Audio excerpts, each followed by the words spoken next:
शांत हों, जिनके गुणों के गान में वे वर्धमान महान जिन वितरे हमारे ध्यान। समय सार परमागम की 137 से 140वीं गाथा तक का टीका और टीका के बाद में जो महत्वपूर्ण प्रकरण है वो चल रहा है। संक्षेप में 5 मिनट में हम उस विषय को दोहराएंगे जिससे पुराने लोगों को भी याद आ जाए और नए लोगों को भी मालूम पड़े कि बात कहाँ से चल रही है। गाथाओं में कहा गया है कि अज्ञान का उदय क्या है। अभी अपन गाथाओं में पढ़ रहे थे, जिनने ध्यान से यदि उन गाथाओं का पद्यानुवाद पढ़ा होगा ना तो उनको ये बात ख्याल में आएगी कि उसमें लिखा था कि निज तत्व का अज्ञान ही बस उदय है अज्ञान का, और निज तत्व का अश्रद्धान ही बस उदय है मिथ्यात्व का। और ऐसे 5 गिनाए उनने, 5 उदय। असंयम का उदय ही है, ऐसा ऐसे गिनाए ना, असंयम का उदय ही असम। और ये अंत में ये प्रश्न खड़ा हुआ था कि एक जगह इस समय सार में 4 गिनाए और दूसरी जगह 5 गिना रहे। 109वीं गाथा में बंध के कारण 4 गिनाए थे और इन गाथाओं में 5 गिनाए हैं, और महाशास्त्र तत्वा सूत्र में भी 5 गिनाए हैं। लेकिन जब उनके अंदर देखते हैं तो जो प्रमाद नाम का कारण बताया है तत्वा सूत्र में, वो समय सार में बिल्कुल गायब है। और समय सार में जो यहाँ 5 बताए हैं उनमें एक अज्ञान का उदय नया कारण बता दिया है। तो तत्वा सूत्र से मतभेद के बारे में तो ये उत्तर दिया गया था कि वो कोई फर्क नहीं है, प्रमाद को अविरति और कषाय में शामिल कर लिया, क्योंकि प्रमाद अविरति रूप होता है या कषाय रूप होता है। प्रमाद के 15 भेद होते हैं ना, इसमें 4 कषायें, 4 विकताएं, 5 इंद्रियों की आधीनता और निद्रा और स्नेह, ये 15 भेद होते हैं। तो उनमें कषाय है तो कषाय के में आगे शामिल हो गई, और 5 इंद्रियों की आधीनता ये अवृत्ति है, तो ये अवृत्ति में शामिल होगी, बचा क्या? इसलिए उन्होंने अलग से नहीं गिनाया। फिर प्रश्न खड़ा हुआ कि उनने क्यों गिनाया, कि उसका और खुलासा हो जाए, इसलिए उनने भेद करके बता दिया। कौन सी इसमें बड़ी बात है? जैसे कि समय सार में 9 तत्व बताए, तत्वा सूत्र में 7 तत्व बताए। ऐसा माना जाता है दोनों ही गुरु चेले थे, कुंद गुरु थे, उमा स्वामी शिष्य थे डायरेक्ट। और फिर भी ये क्यों? तो वहाँ कहा गया ने पुण्य पाप को आश्रय बंध में शामिल कर लिया। तो इनने अलग से क्यों गिनाए? कि हम आश्रम को हे बताते हैं तो जो पुण्य को हे समझते ही नहीं है। जबकि आश्रम तो 2 ही प्रकार के होते हैं।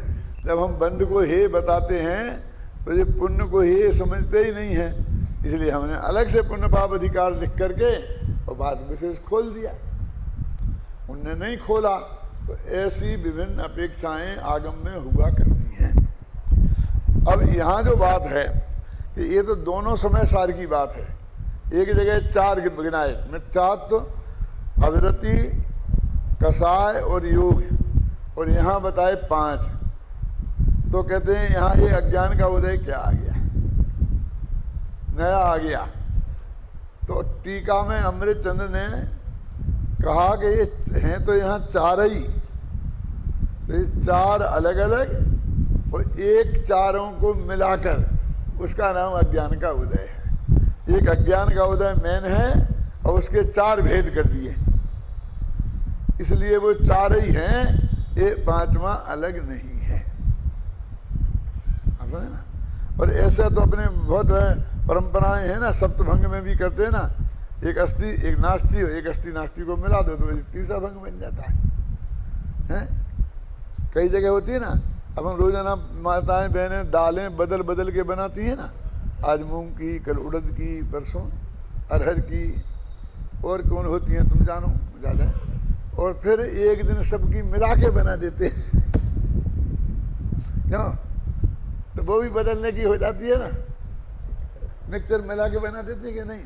तो आचार्य ने मैं ऐसा किया, वे भी अपने रसोई बना रहे हैं। वो कहते हैं कि बंध का कारण तो अज्ञान का उदय है, और वो अज्ञान का उदय क्या है कि आत्मा को नहीं जानना, आत्म तत्व को नहीं जानना, और जो आत्मा नहीं है ऐसे अतत्व उनको आत्मा जानना, इसका नाम है अज्ञान का उदय। और ये अज्ञान के उदय के 4 भेद हैं। कौन कौन से? मिथ्यात्व, अविरति, कसाय और योग। अब मैं आपसे पूछता हूं कि जो यहाँ ज्ञान है, मैं कल बता चुका हूं, फिर भी आपको याद हो तो बढ़िया बात है, कि ये कौन से गुण की पर्याय है? ये अज्ञान जो है ये कौन से गुण की पर्याय है? कि इसमें क्या कहना, ये तो बहुत स्पष्ट साफ है कि अज्ञान होगा तो ज्ञानी गुण की पर्याय होगी। क्यों? क्लियर है? इसमें क्या सोचना। लेकिन जो इसके भेद गिनाए वे एक भी ज्ञान गुण की पर्याय नहीं है। मिथ्यात्व तो ज्ञान गुण की पर्याय है, अविरति ज्ञान गुण की पर्याय है, कसाय ज्ञान गुण की पर्याय है, और योग ये तो और ही गजब हो गया। ये अज्ञान के ये 4 भेद गिनाए, समझ गए ना? तो ये इसका मतलब ये है कि ये ज्ञान गुण की पर्याय नहीं है, ये अज्ञान। तो किस गुण की पर्याय है फिर? चारित्र गुण की। हाँ, घबराते क्यों हो? इनमें 3 चारित्र गुण की पर्याय हैं और 1 योग गुण की। योग अयोग है ना, 4 बताए ना। योग का उदय, मन वचन काय की चेष्टा में आत्मा का जो उत्साह है उसका नाम योग है। ऐसे परिभाषा बताई थी, चित्त का उत्साह है। तो वो कह रहे हैं कि ये 4 कोई भी अज्ञान कह रहे, तो मिथ्यात्व को भी अज्ञान कह रहे, अविरति को भी अज्ञान कह रहे, इसका मतलब ज्ञानी के भी अज्ञान है। मिथ्यात्व चला गया और अविरत में दृष्टि है, और उसे अविरति का उदय है ना, तो उसको भी यहाँ अज्ञान भाव कह रहे हैं। फिर कसाय, कौन सी? अनंतानंदी तो गई, लेकिन अभी 3 कसाय का उदय तो है, तो उसको भी अज्ञान का उदय कह रहे हैं। तो ये चारित्र मोहिनी की हो गई ना। अब चारित्र की पर्याय हो गई। अब इसके बाद कहते कसाय की हो गई। अब योग, देखो अब ये तो केवल ज्ञानी हो गया भाई साहब। 13वें गुणस्थान का सहयोग केवली है, और वहां भी अज्ञान का उदय विद्यमान है। मोटा नहीं सोचा कभी? आपके लिए रिपीट कर रहा हूं, इनको तो सुना चुका हूं सब। इसमें देखो, पढ़ो, इसमें लिखा है कि ये अज्ञान के 4 भेद हैं, और उसमें योग के उदय को भी लिया है। तो योग तो 13वें गुणस्थान में, सहयोग केवली, अयोग केवली तो योग है ही नहीं वहां 14वें में। तो यहां भी अज्ञान का उदय बता रहे, केवल ज्ञानी को भी अज्ञान का उदय, कि भैया तुमको वो बार बार जो अज्ञान आ रहा है ना, वो तुम्हारे दिमाग में ठुसा हुआ है, वो ज्ञान गुण की पर्याय और मिथ्या ज्ञान रूप के, इसलिए तुमको अटपटा लग रहा है। लेकिन यहाँ तो जो बंध के कारण है उसको अज्ञान कहा जा रहा है, जबकि वहाँ बंध है तो उसका कारण भी अज्ञान से बंद होता है, ज्ञान से बंद नहीं होता है। वहाँ बंद नहीं होता तो हम नहीं कहते। कैसा वो बंद कहाँ होता है? वो तो अकेला आश्रय ही होता है। बोला अकेला आश्रय ही होता है। पढ़ो कोमर सार में कि वो ईर्यापथ होता है, फलाना होता है, और उनमें स्थिति नहीं बढ़ती है, लेकिन वो एक समय रुकता है ना। तो एक समय का बंद हुआ ना, नहीं होता क्यों कहते हैं? तो और जगह कह भी दिया है कि नहीं होता है। तो नाणु जैसा है कि अणु के द्वितीयाधिक प्रदेश नहीं होते हैं, अर्थ तो ये है, और अणु के प्रदेश नहीं होते, लिखे ऐसा दिया। अणु प्रदेशी थोड़ी है? ये इतनी बात चल चुकी है, समझ लेना है। जो सहज भाव से ख्याल में नहीं होती है। और जो जिन लोगों ने कल सुना था उन लोगों के लिए भी मतलब रिपीट हो गया तो अच्छा है, ख्याल में रहेगी बात। अब देखिए, अपन ने कल बताया था कि पंडित जयचंद जी छाबड़ा का भावार्थ अपन पढ़ेंगे। बहुत लोगों को ये प्रश्न खड़ा किया गया था कि जयचंद जी छाबड़ा के भावार्थों की प्रशंसा गुरुदेव श्री बहुत करते थे। बोले नई टीका सामने आई तो बेगायब हो जाएंगी, ऐसा विकल्प था ना लोगों के चित्त में। क्यों अभय कुमार जी? तो मैंने कहा नहीं आएगा, ये इसमें हमने सब लिए हैं जहाँ विशिष्ट बात है, अनुशीलन में लिए, अब टीका में तो कैसे लेते? तो जिसको जरा भी विकल्प आएगा तो अनुशंसन तो पहले छपे ना, अनुशीलन भी तो है ना वहाँ मार्केट में, समझ लीजिए मार्केट की व्यापारियों की भाषा है, सबके सामने मौजूद है ना, और उसमें ये सब चीज़ें ली हुई है ना, तो रह कैसे जाएगा? और वो उसको कौन हटा रहा है? वो भी तो है ना।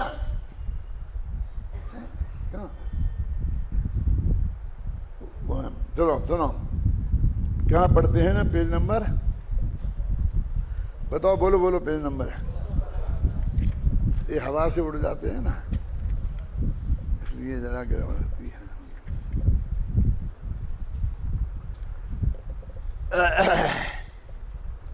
यद्यपि ये नीचे का पैरा सबसे, पेज नंबर 217 पर,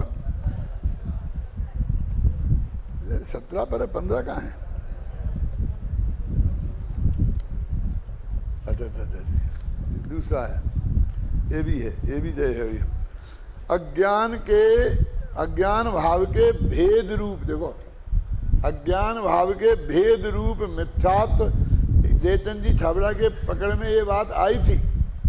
तो हम सब महसूस करते हैं कि इतना गुरुदेव का पढ़ने सुनने के बाद और सब पढ़ने के बाद ये हमारी पकड़ में बात नहीं आई थी, इस अधिकांश मंजूर करते हैं ना।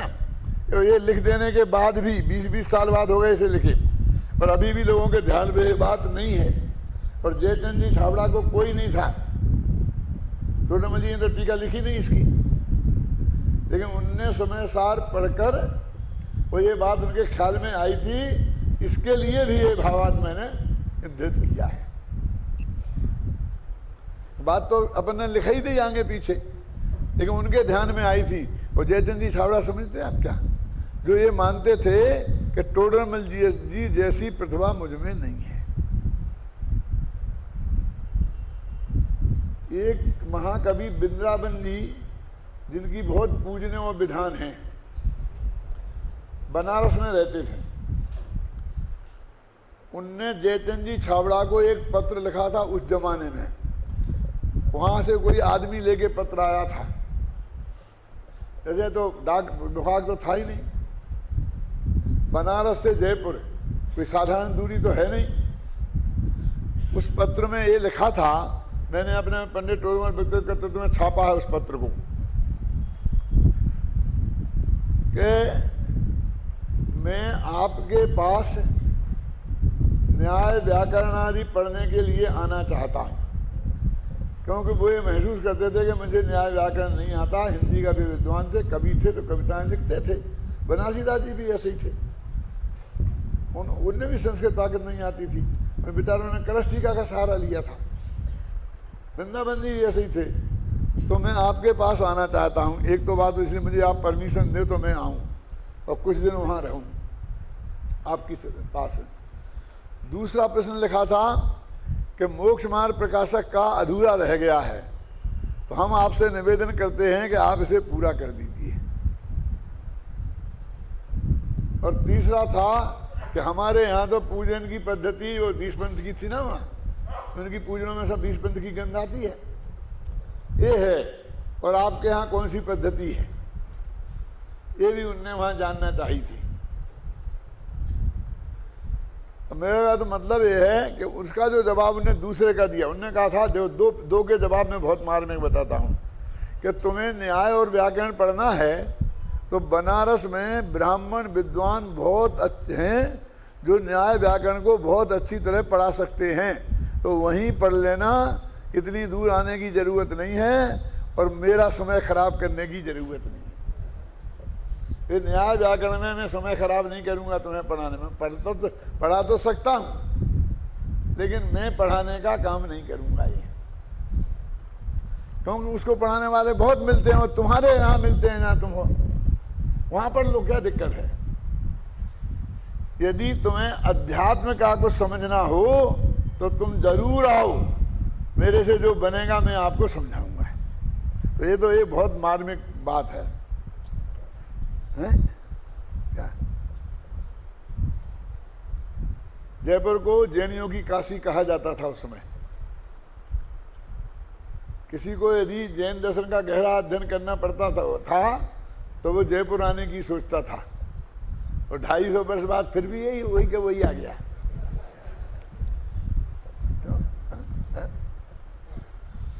दूसरा, अगर टोडरमल जी का मोक्ष मार्ग प्रकाशक अधूरा है तो तुम पूरा कर दो। तो उसका लिखा था, भैया टोडरमल जी जैसी प्रतिभा हम में नहीं है। एक होता है मौलिक ग्रंथ और एक होते हैं टीका ग्रंथ। हम तो शास्त्रों की टीका कर सकते हैं, मौलिक ग्रंथ नहीं लिख सकते। क्यों? अब मौलिक ग्रंथ में और टीका में क्या फर्क है, बोलो राकेश? टीका में हमको ये नहीं सोचना है कि आगे विषय क्या लिखें, जो आगे की गाथा आई उसका अर्थ बताया, हमें ने लिखा, जिसने लिखा सब देख के आगे चले गए। विषय वस्तु के चुनाव की दिक्कत नहीं है, और उसमें पूरा विषय वस्तु का महल खुद खड़ा करना पड़ता है। बेल जो है वो दूसरे पेड़ पे चढ़कर आकाश में कितनी ही ऊंची पहुंच सकती है, अपने भरोसे नहीं पहुंच सकती, जमीन पे ही पड़े रहना पड़ेगा। लेकिन पेड़ में वो ताकत है कि वो जमीन में से उठकर वहां तक पहुंच सकता है।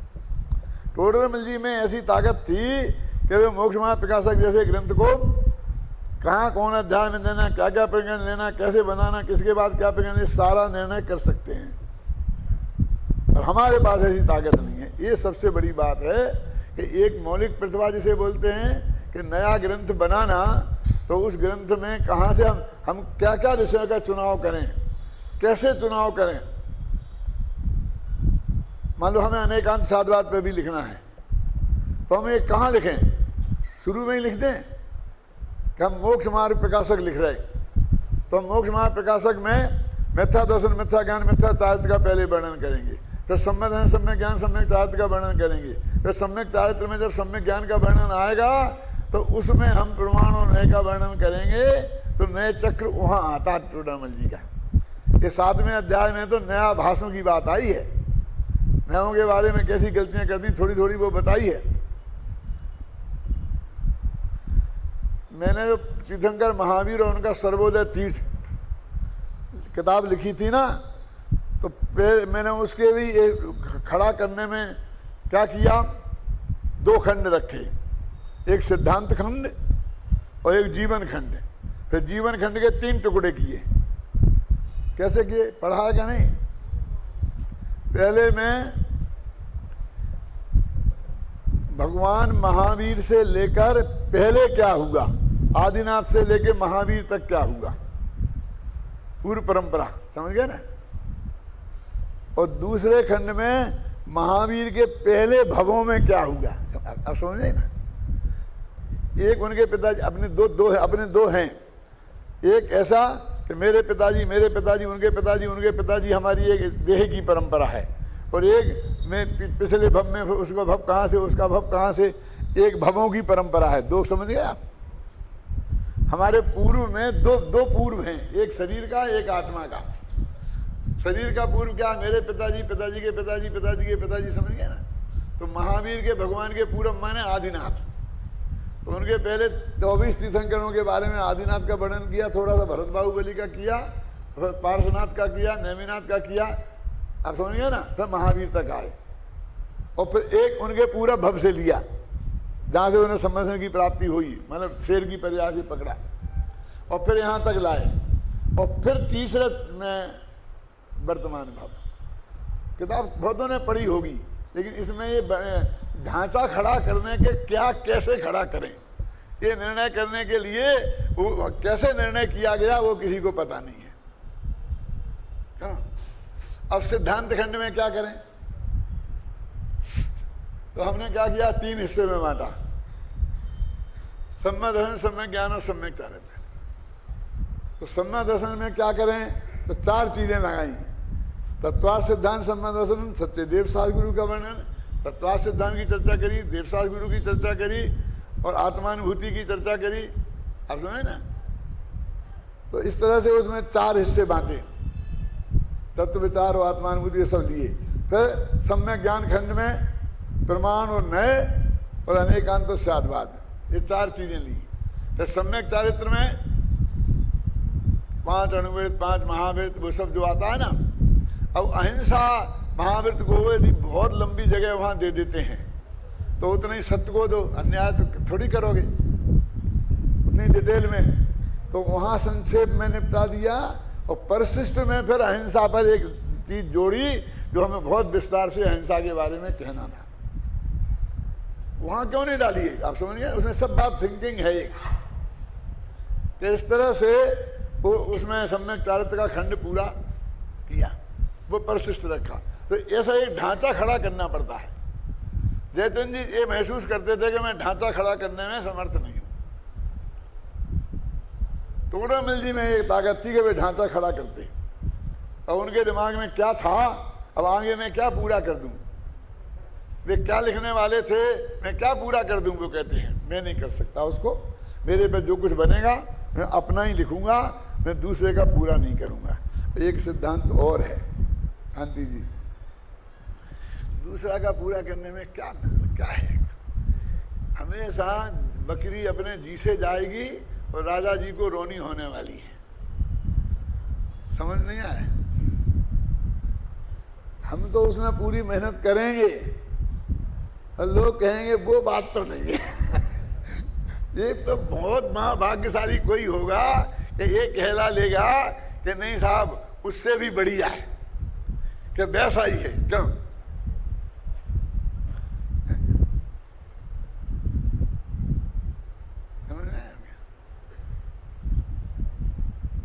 इसलिए वो काम नहीं।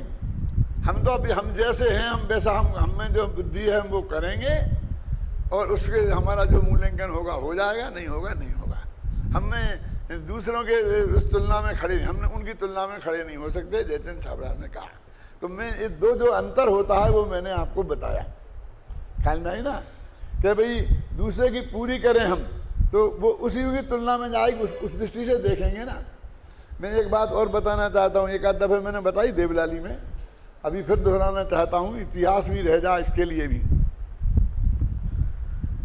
कि पंडित टोडामल व्यक्तित्व कर्तृत्व लिखने के तत्काल बाद मेरे दिमाग में यह था कि कांजी स्वामी पर ऐसा ही ग्रंथ लिखा जाए जैसा कि पंडित टोडामल व्यक्तित्व कर्तृत्व है ना, तो कांजी स्वामी व्यक्तित्व कर्तृत्व और जैसा कि टोडामल जी का अध्यायों का वर्गीकरण है उसी तरीके से लिखा जाए। उसके 2 खंड रखे जाएं, एक उनका जीवन खंड और दूसरा उनके द्वारा प्रतिपादित सिद्धांत खंड। सिद्धांत खंड में उनके द्वारा प्रतिपादित नयों का वर्णन, क्रमबद्ध पर्याय का वर्णन, निमित्त उपादान का वर्णन, जो उनके त्रिकाली ध्रुव का वर्णन, ये सारे सब्जेक्ट उसमें लिए जाएं सेकंड खंड में, और फर्स्ट खंड में उसमें जीवन लिया जाए।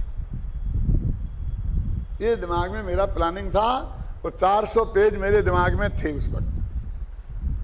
मैंने पाटनी जी को कहा, बाबू भाई को कहा, हेमचंद भाई को कहा, लेकिन सबसे पहली दिक्कत ये खड़ी हो गई कि आप स्वामी जी के मामले में जो उनका जीवन चरित्र लिखेंगे, बहुत लोग कहते हैं लिखो, तो उसमें ये जो चलता है ये लिखेंगे कि नहीं? क्या विपुल? कभी नहीं, 3 लोगों 3 काल में कभी नहीं।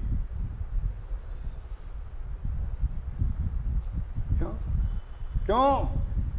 कि महावीर का तो लिखा है, कि महावीर का तो शास्त्रों में उपलब्ध है ना,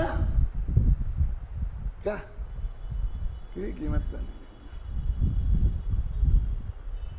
तो कहा इसमें तुम हाथ मत डालो, और इसलिए फिर वो सब विचार अलग हो गया, और फिर क्रमबद्ध पर्याय की किताब आ गई, फिर नए चक्र की किताब आ गई, फिर निमित्त उपादान की किताब आ गई। अन्यथा ये सब कान्जी स्वामी के विषयों के प्रतिपादन के रूप में उसके उस खंड में सब होता है।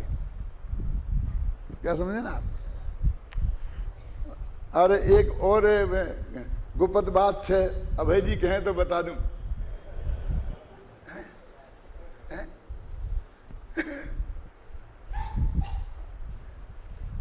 इतिहास की सुरक्षा के लिए बोलता हूं कि जब मैंने ये समय सार अनुशीलन लिखना शुरू किया तब एक प्रश्न आया कि भाई इसमें पूज्य गुरुदेव श्री के का जीवन चरित्र इसमें दिया जाए। और प्रकाश की में माधवी ने कहा मैं तो जानते, मेरा तो वो जानते थे, ये तो नहीं लिखेंगे। तो उन्होंने वो अपना तैयार किया और अभय जी से पूरा तैयार करवाया। और 10-20 पेज 50 के पेज जितने कितने पेज थे, ये बिल्कुल फाइनल हो गया। जितने भी पेजों में लिखा हुआ था और उसमें वो सब था जो मुझे इष्ट नहीं था। मैंने कहा उनसे कि ये मेरी इस किताब के प्रकाश की में नहीं छपेगा। आपका ये प्रकाश की, आपको अलग किताब छापना है छापो, बांटो, जो भी करना हो करो, मुझे कुछ नहीं कहना है। लेकिन मेरा इसमें नाम है, मेरे नाम के साथ ये किसी कीमत पर नहीं जा सकता। और उसकी वजह से कम 6 महीना साल भर तक वो मामला पड़ा रहा। क्या? और ये समय सार अनुशीलन में इसकी जरूरत क्या है? मैंने कहा तो आपको बता रहे हैं। जो आप लोग कहते कि आप नहीं बताते, नहीं कहते, क्यों नहीं कहते? ये मैं अनुशीलन लिख रहा हूँ, जहाँ गुरुदेव को कोटन करना है।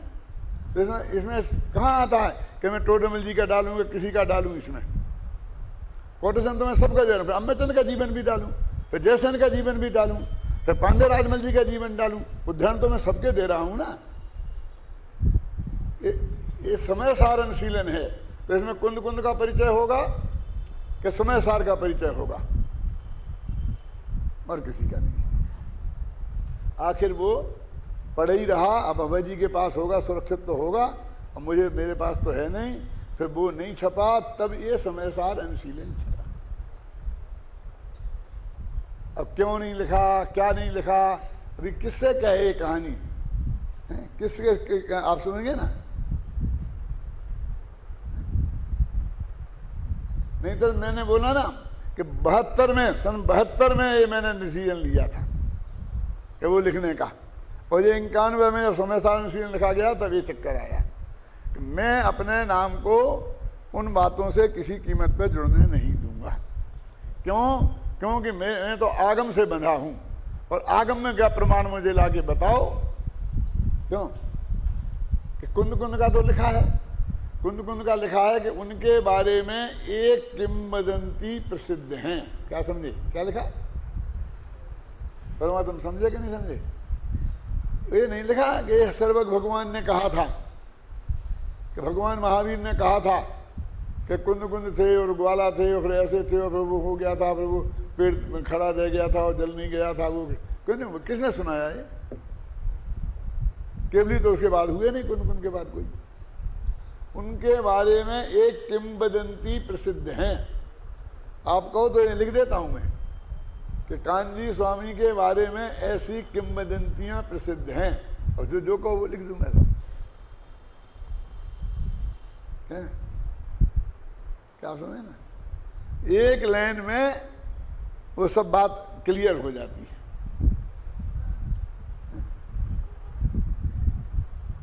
तो जयचंद जी छाबड़ा कितने बुद्धिमान थे, कितनी महिमा मेरे चित्त में उनकी है, ये बता रहा हूं मैं आपको।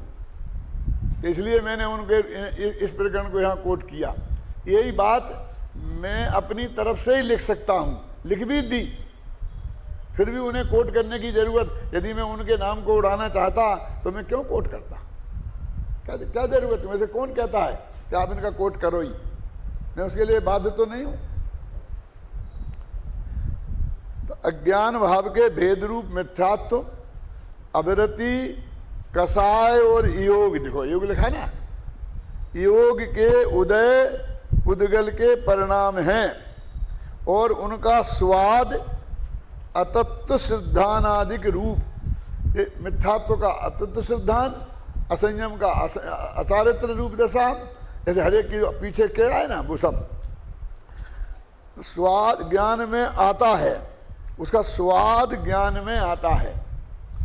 वे उदय निमित्त भूत होने पर कारमान बैगणा रूप नवीन पुद्गल स्वयमेव, जो मैंने पहले दिन कहा था कि क्या रहस्य निकलने वाला है इसमें, ज्ञाना वर्णादि कर्म रूप परिणमते हैं और जीव के साथ बंधते हैं, और उस समय जीव भी स्वयमेव अपने अज्ञान भाव से अतत्व सिद्धानादि रूप भाव रूप परिणमता है, और इस प्रकार अपने अज्ञानमय भावों का कारण स्वयं ही होता है।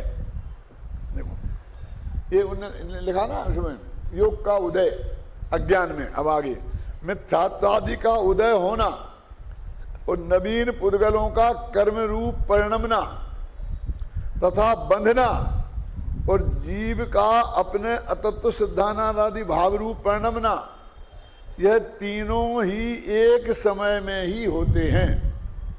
सब स्वतंत्रतया अपने आप ही परिणमते हैं, कोई किसी का परिणमन नहीं कराता। ये बता रहे कि ये नहीं, कर्म के उदय से विकार नहीं हुआ और विकार के कारण कर्म नहीं बंधा। निमित्त निमित्त भाव है लेकिन कर्ता कर्म भाव नहीं है। अब मैंने जो निष्कर्ष निकाले हैं ये मैं पढ़ता हूँ और फिर आप देखना इनमें से निकलते कि नहीं निकलते। जो पूरा अपन ने गाथाएं ली थी 5, वहाँ से ये सब निकालना। गाथाओं में तो अज्ञान का उदय, मिथ्यात्व का उदय, असंयम का उदय, कसाय का उदय और योग का उदय, ये 5 प्रकार के उदय बताए हैं। परंतु आत्मख्याति टीका में अज्ञान के उदय को मुख्य रखकर शेष 4 को अज्ञान के उदय के भेद रूप में विरूपित किया है। माने गाथा में ये बात नहीं है, वहां संकेत भी नहीं है और अमृतचंद्र ने एक किया।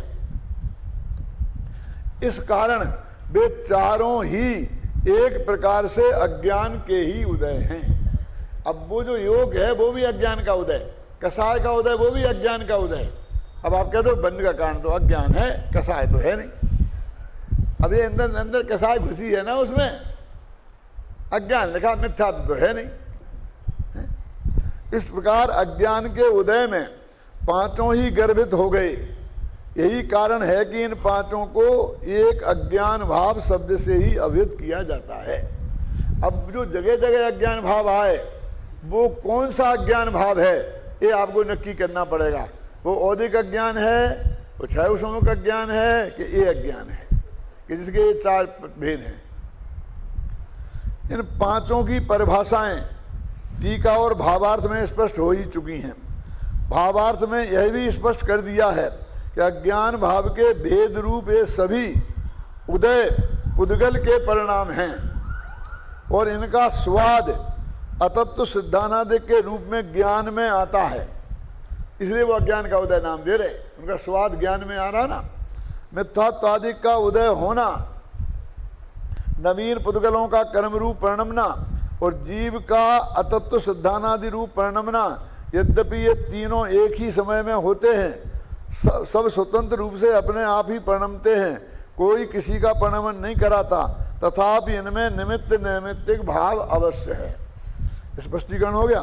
अब एक यहाँ महत्वपूर्ण प्रश्न उपस्थित होता है, ये है अनुशीलन। अनुशीलन इसका नाम है। अनुशीलन किसे कहते हैं? अनुशीलन किसे कहते हैं? डिक्शनरी में देख रहे हैं, चल रहा है काम। कुछ विद्यार्थियों को सब्जेक्ट दे दिया इन लोगों ने और वो बोलने के लिए अनुशीलन, मेरे अनुशीलन किसे कहते हैं, अनुशीलन किसे कहते हैं। अब अनुशीलन इतने लिख दिए ना मैंने, जो वे लिखे उन्हें अनुशीलन कहते हैं। और अनुशीलन क्या क्या, अनुशीलन क्या बताऊं? बोलो।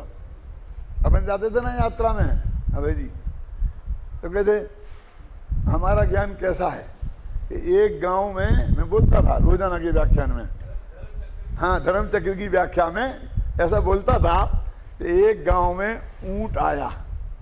उस गांव में पहले कभी कोई ऊंट नहीं आया था, तो किसी ने ऊंट नहीं देखा था, लेकिन बच्चे तो अपने माँ बाप को सर्वज्ञ समझते हैं। क्यों? तो वो हर बात पूछते हैं, पापा ये क्या है, पापा ये क्या है, पापा ये क्या है। और पापा जवाब नहीं दें कैसे हो सकता है? तो उन्हें पापा ये क्या है कि ये ऐसा ही होता है कि पापा इसके गले में क्या बना है, एक घंटी बनी थी कि बेटा ऐसे के गले में ऐसा ही बना होता। इतने ज्ञानवान है। मैंने कहा धर्म चक्र चला था महावीर का तो किसने देखा था, उसका नक्शा कोई शास्त्र में बना है? ये झगड़ा क्यों खड़ा होता था? क्योंकि दिल्ली ने 4 धर्म चक्र निकाले थे 4 प्रांतों में, उत्तर पूर्व दक्षिण में, और एक हमने निकाला था गुजरात का अलग। तो उनने वो जो 4 धर्म चक्र बनाए थे उसमें वो धर्म चक्र ऐसा बनाया था, और बिल्कुल लकड़ी का पट्टा करके ऐसे बना के जीप मीप में बनाया था। और हमने बनाया था कि वो अपनी बस थी यहीं जयपुर में ही तो बनाया था पूरा हमने आके सामने, तो उसमें एक ऐसा लगाया था चक्र और वो घूमता था। जब बस चलती थी तो बहुत तेजी से घूमता था। तो लोग कहेंगे धर्म चक्र ऐसा था कि धर्म चक्र वैसा था। अब मेरे को एक व्याख्यान धर्म चक्र में करना पड़ता था रोजाना कि ये धर्म चक्र सही है कि वो धर्म चक्र सही है। तो मैं यही उदाहरण देता था कि भैया राम का जन्म कहाँ हुआ था? अयोध्या में तो सब जानते हैं, लेकिन अयोध्या तो सैकड़ों मील लंबी चौड़ी होती है, उसमें पर्टिकुलर पॉइंट जगह कौन सी थी ये तो कौशल्या के अलावा कौन बता सकता है? अब जिसने देखा वो धर्म चक्र वो बताए कैसा था वो। तो मैं ये कहता था चक्र माने होता है समुदाय, देवेंद्र चक्र, राजेंद्र चक्र आता है ना, और धर्मेंद्र चक्र, वो सिद्ध चक्र। अब सिद्ध चक्र में सिद्धों के समूह को चक्र बोलते हैं। तो जो भगवान महावीर के समूह शरण में जो धर्मात्माओं का समूह था वो वास्तव में वो धर्म चक्र था। अब समझ आई ना आपके? अब उसका फोटो कैसे बना है कि नहीं, उसमें लिखा है धर्म चक्र आगे चले भावमंडल पिछवाड़। तो राजा साहब की सवारी चलती है तो कुछ आगे चलते हैं कुछ पीछे चलते हैं। तो धर्म के चक्र जरूर में कहते आगे ले लो महिलाओं को ले, सबसे पीछे रथ यात्रा और उसके पीछे 4 चौकीदार, भावमंडल पिछवाड़, धर्म चक्र आगे चले। प्रमोशन का बिहार होता था, लेकिन कोई प्रतीक तो हो, झंडा मंडा आया समझे ना। तो मैं उन्हें बताता था कि देखा तो किसी ने है नहीं, उनने देखा हो तो वे बताएं, शास्त्र लाके मुझे बताएं। अब उनकी वो धर्म चक्र बनाया है तो गाड़ी 5 किलोमीटर की रफ्तार से चलती है, क्योंकि वो ऐसा खुला कर दिया है कि वो दौड़ नहीं सकती है। और हमें तो सारे हिंदुस्तान में 3 महीने में घुमाना है, तो हमारी गाड़ी को तो 100 किलोमीटर की रफ्तार से दौड़ना है। तो ऐसा धर्म चक्र बना है ना कि जो उसके साथ में वो रह सके सुरक्षित ढंग से। और हमने बनाया, ख्याल में आई ना, वो तो एक चिन्ह है, उनके असली तो समुदाय वो है। तो इसकी व्याख्या में वो ऊँट का उदाहरण दिया करता था। तो अब अनुशीलन कैसे कहते हैं बोलो? डिक्शनरियाँ खोल के दी, अब यही निकालेंगे बच्चे दोपहर में। अब देखिए क्या बात चल रही थी अपनी, कहाँ है? एक महत्वपूर्ण प्रश्न उपस्थित होता है। देखो ये है, इसके लिए पढ़ना है, इसके लिए लिखा है, जो आपको कहीं नहीं मिलता। एक महत्वपूर्ण प्रश्न यह उपस्थित होता है कि यहाँ मिथ्यात्व, अवृत्ति, प्रमाद, कसाय और योग सभी को अज्ञान भाव बताया जा रहा है, और यह भी कहा जा रहा है कि अज्ञानी के सभी भाव अज्ञानमय होते हैं। देखो, और ज्ञानी के सभी भाव ज्ञानमय होते हैं। ऐसी स्थिति में सम्यक दृष्टि ज्ञानी के अविरति, प्रमाद, कसाय और योग नहीं होना चाहिए था, क्योंकि ये अज्ञान भाव है। पर सम्यक दृष्टि ज्ञानियों के भाव पाए जाते हैं। तथा यह भी स्पष्ट कर आए हैं कि ज्ञानी के विषय कसाय भी ज्ञान भाव में ही आते हैं, और अज्ञानी के वृत्त, तपादि भी अज्ञान भाव में ही आते हैं। ये सब पीछे क्लियर हो गया। ये तो जिस दिन से मैं आया ना पर्यूषण के बाद में, दूसरे दिन ही शुरू कर दिया था, तब से लगातार चल रहा है। और यहाँ अगस्त का शिविर हुआ था, उसके बाद भी मैंने एक दिन बंद नहीं किया। वो सब चालू, तबीयत ठीक है तो क्यों बंद करना, चालू रखा है। सुनिए ना, तो उस सारे के संदर्भ में ये बात है। अब यह प्रश्न होता है कि अविरति आदि को ज्ञान भाव माने के अज्ञान भाव। यहाँ तो अविरति अज्ञान भाव कह रहे, और ज्ञानी के सब भाव ज्ञान से बने हुए हैं और अज्ञानी के सभी भाव अज्ञानमयी हैं। तो अब उन्हें ज्ञानमय भाव मान ज्ञानी के कौन? अविरति, प्रमाद, कषाय और योग जो ज्ञानी के हैं उनको क्या माने? सोचते हैं कभी अब इस तरीके से? है? सोचना चाहिए। और फिर अभी मौजूद है, अब तो सोचना ही चाहिए ना। ये प्रश्न वास्तविक है क्या नहीं है? क्या तो जिनको ये प्रश्न के अनुशीलन किसे कहते हैं समझ लो, अनुशीलन इसे कहते हैं। सुनो, अरे भाई सीधी सरल बात है कि ज्ञानी के अवृत्ति आदि भाव अज्ञान भाव है, क्योंकि वह उन्हें निज के मानता है, निज रूप मानता है, उनका कर्ता भोक्ता स्वयं को मानता है, जानता है। और ज्ञानी के जो भूमिकानुसार अविरति, प्रमाद और कषाय आदि पाए जाते हैं वे सभी ज्ञान भाव में ही आते हैं। आज मुझे पता नहीं है मैंने कितने बजे शुरू किया था,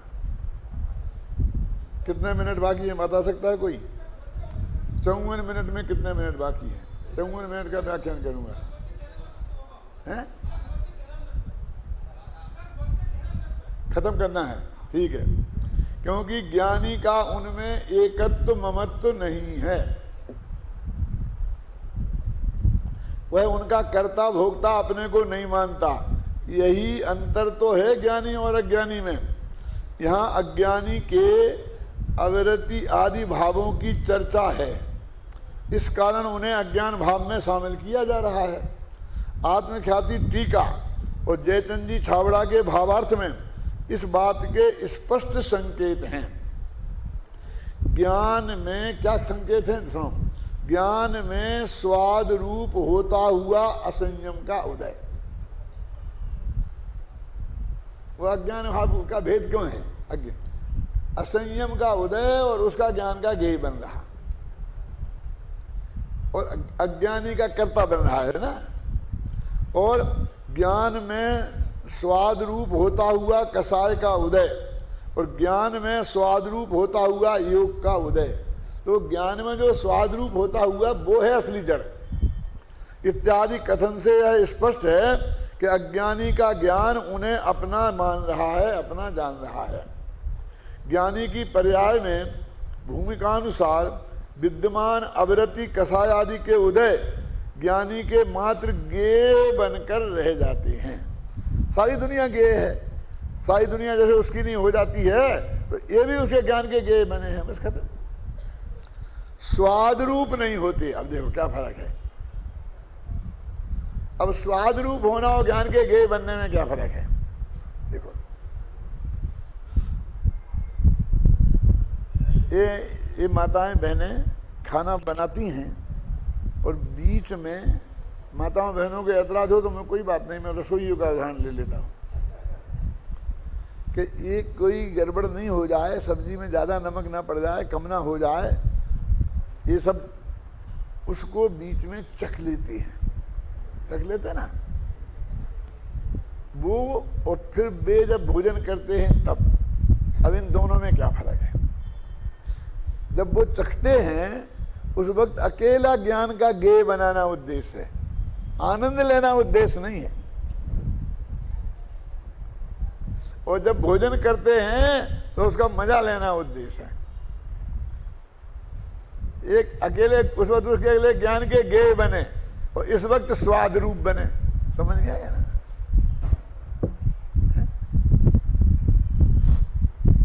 देखो एक लड़का यूनिवर्सिटी में टॉप हुआ तो उसका हमें ज्ञान हुआ, यहाँ पुरस्कार दिया, हमने धन्यवाद भी दिया, प्रशंसा भी करी, मालाएं भी पहना दी, वो ज्ञान का गेय रूप बन हो रह गया। और हमारा बेटा यूनिवर्सिटी में टॉप हुआ होता तो वो ज्ञान में स्वाद रूप हो जाता।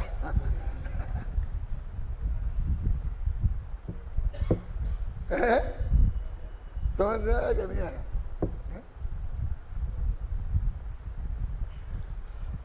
हम और बेटे साथ साथ धंधे में थे तो जो कमाई करते थे उसमें हमारा वो स्वाद रूप होती थी। अब अलग अलग हो गए, न्यारा पूत पड़ोसी बराबर, वो अपना धंधा करता, हम अब उसका लाभ और हानि हमारा ज्ञान का ज्ञेय बन के रह जाता है, स्वाद रूप नहीं होता। पहले भी कमाई वो ही करता था, लेकिन उसको स्वाद रूप होता था। क्यों बोलो? बेटे का न्यारा होना अच्छा है कि बुरा? बोलो दिलीप भाई।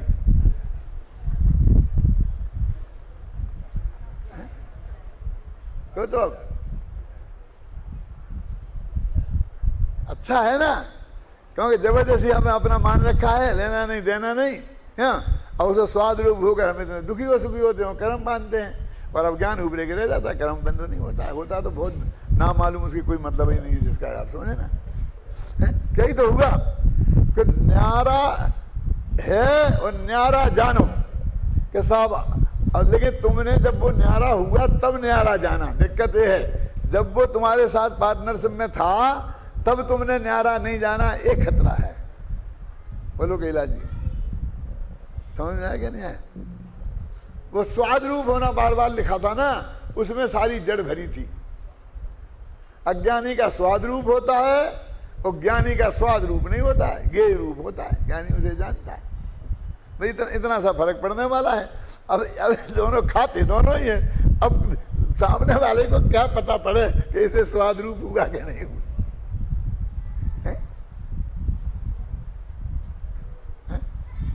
समझ में आया ना? दोनों ही एक वही खाना बन रहा है शिविर में, और सब जने एक खा रहे हैं। अब किसको स्वाद रूप हो रहा है, किसको गेय रूप हो रहा है, पता ही नहीं चलता। क्यों? अब वो बंद में कितना फर्क पड़ जाएगा, सोच लो आप। खाना तो वो अशुद्ध खाने की बात नहीं है, बिल्कुल शुद्ध खाने की बात है। ख्याल में आई ना? देखो पढ़ते कहाँ है, ज्ञानी, यहाँ अज्ञानी के अवृत्ति भावों की चर्चा है, यहाँ अज्ञानी के अवृत्त भावों की चर्चा है, इसलिए स्वाद रूप कह रहे। इस कारण उन्हें अज्ञान भाव में शामिल किया जा रहा है। आत्मख्याति टीका और जयचंद जी के भावार्थ में इस बात के स्पष्ट संकेत हैं कि ज्ञान में स्वाद रूप होता हुआ असंयम का उदय, ज्ञान में स्वाद रूप होता हुआ कसाय का उदय, ज्ञान में स्वाद रूप होता हुआ योग का उदय। अब आप कहेंगे कि वो अयोग 13वें गुणस्थान में कैसे घटेगा? ये तो मैंने पहले दिन बता दिया था कि ये अपने चारों कसायों के हैं उदय। अगर ऐसा नहीं है कि जो उसकी अनंतानुबंधी है उसके अगले लिए अनंतानुबंधी है, उसके अप्रत्याख्यान वर्ण भी है, उसके प्रत्याख्यान वर्ण भी है, उसके संतुलन भी है। वो चारों कसाय उदय रूप हैं, वो चारों के कार्य दिखाई देते हैं। कैसे दिखाई देते हैं बोलो? कि हमें जो असंयम रूप भाव है वो मिथ्यात्व के उदय से नहीं है, वो अवृत्ति के उदय से है। प्रत्याख्यान वर्ण अप्रत्याख्यान वर्ण कसाय के उदय से है। और जो हमको मुनिपना नहीं हो पा रहा है वो प्रत्याख्यान वर्ण उदय का कार्य है। जो हमको संतुलन कसाय मतलब आगे नहीं हो रहा, वो काम हमको रुका हुआ है, वो संतुलन कसाय का काम है। तो चारों कसायों के काम अलग अलग हैं। इसलिए तो एक दफे ऐसा प्रश्न आया था कि साहब अनंतानुबंधी नहीं जाए, अप्रत्याख्यान चली जाए, उसका स्वरूप सम हो जाए तो संबंध दर्शन नहीं होगा, छात्र नहीं जाए उसका स्वरूप हो जाए तो संयम हो जाए। सुनी कभी ये बात आपने? और वो कहते द्विवलिंगी मुनि के है कि द्विवलिंगी मुनि के क्या है कि उसके अप्रत्याख्यान वर्ण प्रत्याख्यान वर्ण चली गई, इसलिए चारित्र हो गया और अनंतानुबंधी नहीं गया, अनंतानुबंधी नहीं गया। मैंने अभी एक जगह पढ़ा तो मुझे मालूम पड़ा कि वो बात कहाँ से आई। वहाँ ये इस टाइप की बात थी, ख्याल में आई ना? तो मैंने उस वक्त भी कहा था कि ये कहाँ से आई होगी अंदाज से, लेकिन बाद में तो मुझे मिला ऐसा। मेरा ये कहना है, अभी भी कहना है और तब भी कहना था क्या, और मैंने कहा ये नहीं चलेगा। यहाँ तो मेरा मानना ये है कि अनंतानुबंधी के रहते हुए अप्रत्याख्यान वर्ण प्रत्याख्यान वर्ण का अभाव नहीं है, ना उदय, ना क्षय रूप, ना क्षय समरूप, ना समरूप, कुछ नहीं हो सकता। अब मैंने कहा ये तुमको मतभेद है तो रहो, लेकिन यहाँ टोरमल की बाउंड्री के भीतर तो कम से कम जब तक मैं जिंदा हूँ जो मैं मानता हूँ वो चलेगा।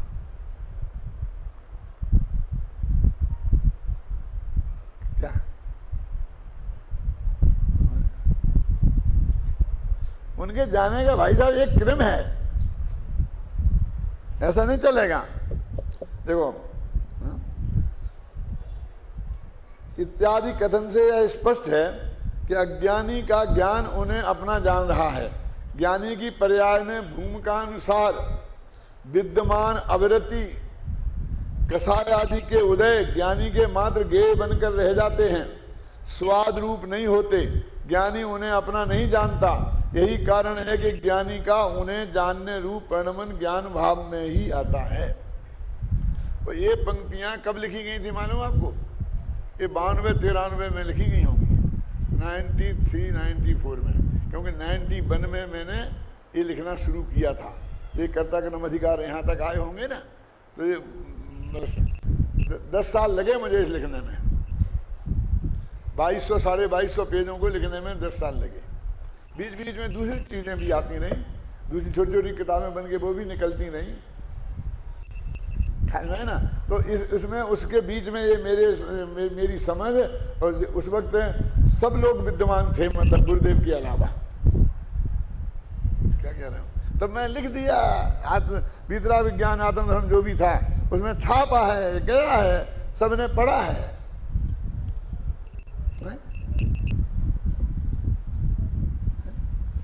अब उनने नहीं पढ़ा हो जिन लोगों ने, कि जिनको मेरे से अरुचि थी और मेरा पढ़ना निरर्थक लग रहा था, शायद उनने नहीं भी पढ़ा हो, तो मैं नहीं कह सकता। ख्याल नहीं ना। मैं कहता हूँ भले आदमी गलतियां निकालने के लिए ही पढ़ते तो एक दफे पढ़ तो लेते और बता देते तो मेरी गलतियां तो निकल जाती, तो मैं तो अगले एडिशन में सुधार लेता।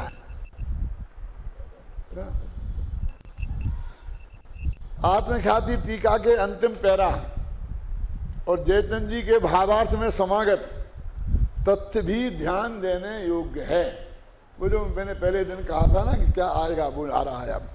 उनमें जो कुछ कहा गया है उसका भाव इस प्रकार भाषित होता है, इसमें लिख दिया कि मुझे ऐसा लगता है, ये भाव होना चाहिए। देखा ना। यद्यपि पुराने पौद्गलिक कर्मों का उदय, ये आज पढ़ देता हूं, कल फिर रिपीट करूंगा, चिंता नहीं करो।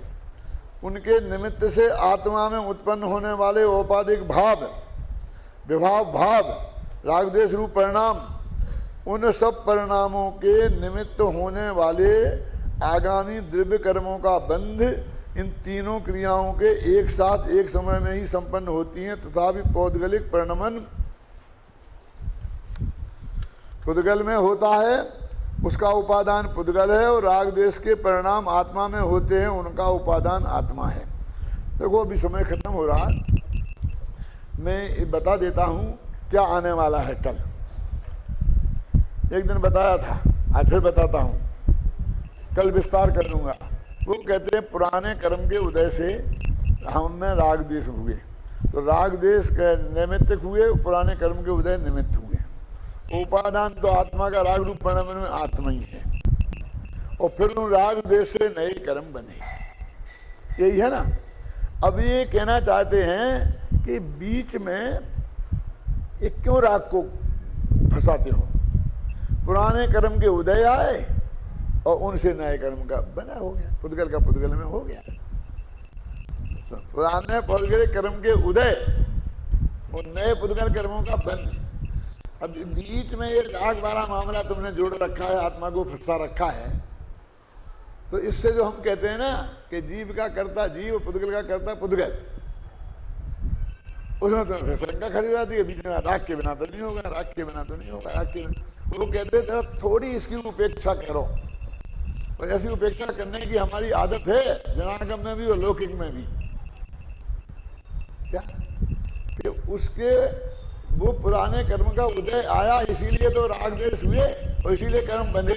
तो पुराने कर्म का उदय हो गया निमित्त, और नए कर्म का बंद हो गए निमित्त। हमको क्या लगता है, देखो अभय कुमार जी फिर ध्यान देना जरा, कि पुद्गल तो उपादान है, निमित्त थोड़ी होगा। निमित्त कैसे करे शांति जी? अरे भैया, एक पुद्गल का वो ही उपादान होता है, वो तो दूसरा पुद्गल है। जिसका उदय आया वो दूसरा पुद्गल है, और जो बना वो दूसरा पुद्गल है। इसलिए वो निमित्त ही होगा, उपादान नहीं होगा। समझ में आई ना? इसे तो बस पुद्गल का पुद्गल में निपट गया, अपन अलग हो गए। और अब ऐसा इसमें लगाओ कि अपना जो राग किया उससे कर्म बना, और फिर वो उदय में आया तो उससे राग हुआ। अब कर्म को बीच में क्यों फंसाते हो? हमारे पूर्व राग से नया राग पैदा हुआ, इसका भी सीधा रखो तो पुद्गल अलग हो जाए बिल्कुल, अपन अलग हो जाए, बीच में गुत्थम गुत्था हो रही, ये सब गड़बड़ है। ये बात कहने वाले हैं, उतनी उपेक्षा करो। पुद्गल के कारण पुद्गल बंधा, पूर्व पुद्गल कर्म का उदय और नए पुद्गल कर्म का बंध, और पूर्व भाव राग देश भाव कारण और नए राग देश भाव कार्य। क्या कि निमित्त क्यों कहते हैं? निमित्त अलग है ना, वो पुराने राग भाव अलग थे, ये राग भाव अलग है, ये थोड़ी है। जो ये तो अभी नए पैदा हुए, अभी तो नष्ट हो रहे, वो राग देश भाव थे। तो ये बात इसमें आने वाली है।